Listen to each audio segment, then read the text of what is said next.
ಹೌದು, ನಾವು ಇಂಗ್ಲೀಷ್ ಒಳಗೆ ಭಾಳ ವೀಕ್ ಅದೀವಿ. ಯಾಕಂದ್ರೆ ನಾವು ಕನ್ನಡ ಶಾಲೆ ಹುಡುಗರ. ನಮ್ಮ ಶಾಲ್ಯಾಗ ನಮ್ಮ ಟೀಚರ್ಗಳ ಇಂಗ್ಲೀಷ್ನು ಕನ್ನಡದಾಗ ಹೇಳ್ಕೊಡ್ತಿದ್ರ. ಯಾಕಂದ್ರೆ ನಾವು ಅಷ್ಟು ಅನ್ಪಡ್ ಇದ್ವಿ ಅವಾಗ. ಈಗಿನ ಹುಡುಗರೆಲ್ಲ 1ನೇ ಕ್ಲಾಸಿಗೆ ಚಾಪ್ಟರ್ಗಳು ಓದಕ್ ಸ್ಟಾರ್ಟ್ ಮಾಡಿಬಿಡ್ತಾರ.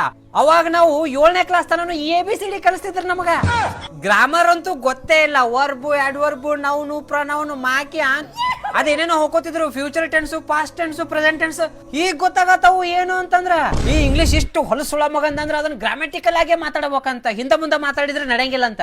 ಈಗ ನೋಡು, ನಾನು ಕನ್ನಡದಾಗ ಒಂದು ಸೆಂಟೆನ್ಸ್ ಹೇಳ್ತೀನಿ. ಕಾರ್ಯ ಎಣ್ಣೆ ಹೊಡ್ಯಾಕ್ ಹೋದ, ಎಣ್ಣೆ ಹೊಡ್ಯಾಕ್ ಹೋದ ಕಾರ್ಯ. ಹಂಗ ಹೇಳಿದ್ರೇನು ಹಿಂಗ ಹೇಳಿದ್ರೇನು ಅರ್ಥ ಒಂದಾವುದಿಲ್ಲ. ಅದು ಕನ್ನಡದಾಗ ಕರೆಕ್ಟ್ ಆಗುದಿಲ್ಲ.